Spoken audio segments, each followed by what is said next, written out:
whether it's the Barisan government doing or the opposition Provocation doing, by is the it not police. dangerous for the people in general?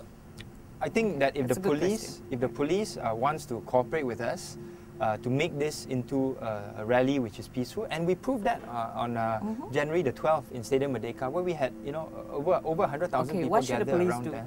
No, the police should allow us to use Padang Merbok.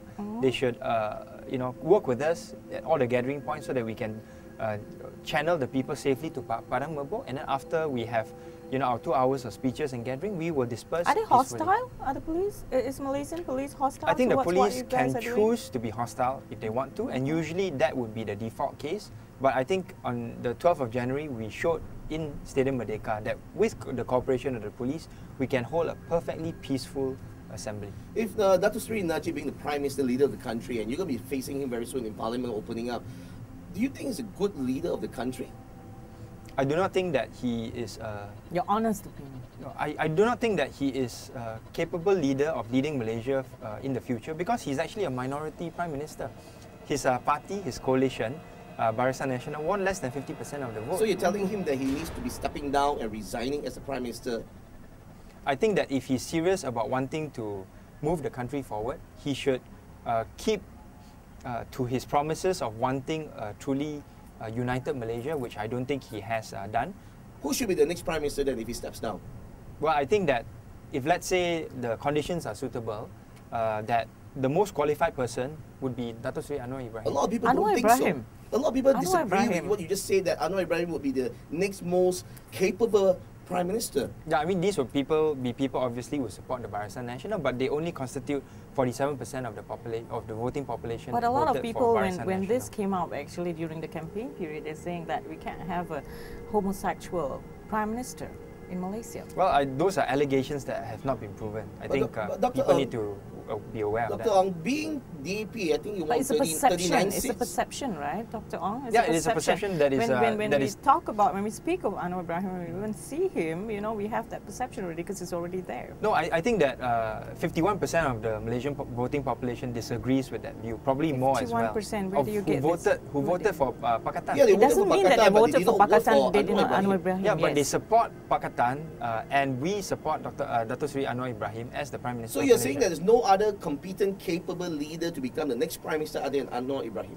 No, I think that at this point in time, our consensus candidate is Dato Sri Anwar Ibrahim. There are a lot of other competent leaders within Pakatan Rakyat. DAP won 39 38 seats. parliamentary And they are the leading party within Pakatan Rakyat, having the most seats. Shouldn't the next Prime Minister come from that party itself? I think that i.e. is DAP. that is a good demonstration of how Pakatan Rakyat works together, in the sense that it doesn't matter who has more or less seats.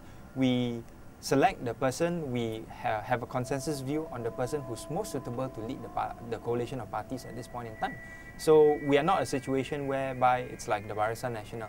UMNO is the one that dominates the coalition. For us, it's much more consensus. Wouldn't you want to see a Chinese be a Prime Minister one day? I think that at this point in time, we want a Prime Minister who can represent the aspirations of all Malaysians, and that person who represents that aspiration best at this point in time is Dato Sri Anwar. Can we as the Rakyat trust a person was charged and was sent to jail for all these reasons? I think we all know that the circumstances And under corruption. Don't forget corruption. I think It we was all tried know in- that the circumstances under which he was charged were highly politically That is motivated. always used. That Oh, yeah, yeah, reasoning is it's always because used. it's true. Trumped up It's because it's charges. true. But wouldn't those be just as much as accusation as Pakatan leaders always say Barisan is accusing us and we are accusing No, them? let me give you another example. Moving away from Dato Sri Anwar, Lim Guan Eng is a convicted criminal because he's been charged under the Seditions Act, right? Does that make him less qualified to become the Chief Minister of Penang? A The lot answer of is people no. actually do. Actually, that's a very good question, At least Ernie. 49% of the population thinks so, that he is not qualified to be the Chief Minister. Why do you say 49%? Because 49% did not vote for the Pakatan. No, actually, I mean, that is a wrong way of looking at things. You But should... then just now you mentioned 51% voted for Pakatan. So I'm just using the opposite of that. No, actually, you should look at Penang because he is the Chief Minister of Penang. People in Penang would be voting to support his leadership or not. And in Penang, 67% of the voting population supported the Pakatan Rakyat. So there's still a huge population, about 1/3, who does not support his leadership there. Yeah, but the thing is, the support level for Pakatan Rakyat in Penang has increased from 58% in 2008 to 67%. Isn't that because of Guan Eng? Oh yes, Mr. definitely. Opposition, Yes, yeah? he is. Yeah. He is the very dynamic chief minister, and many people like the way he's leading Penang. In fact, coming to Penang, it's I was overseas recently, and they actually said, "Oh, is Penang part of Malaysia?" Well, overseas people are ignorant about a lot of things about Malaysia. Some people in developed countries still think we live in trees. So I think that's not a very good So comparison. that brings us to another perception as well, that since DAP has taken over the state government of Penang, it has sort of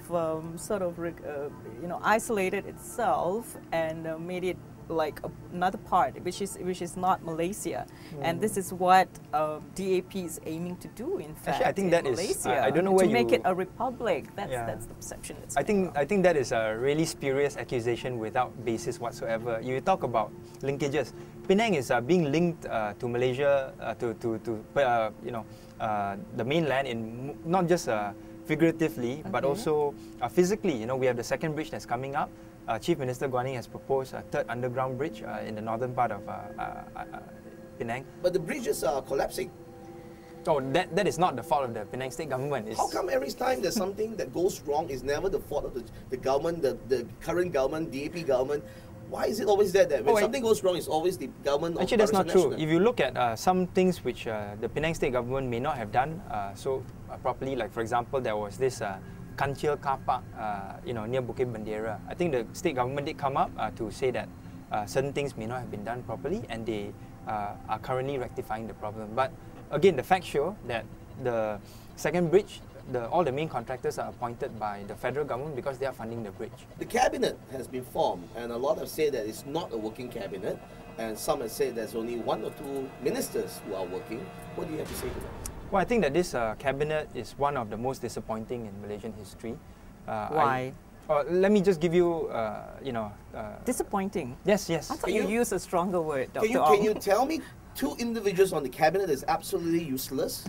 I wouldn't say useless, but I think these are cabinet ministers who are dishonest. Can you name me 2 cabinet ministers that are totally dishonest?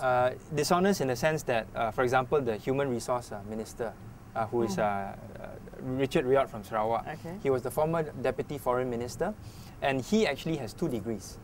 One is an undergraduate degree and one is a master's degree. Both degrees are actually from universities that have been recognized as diploma mills.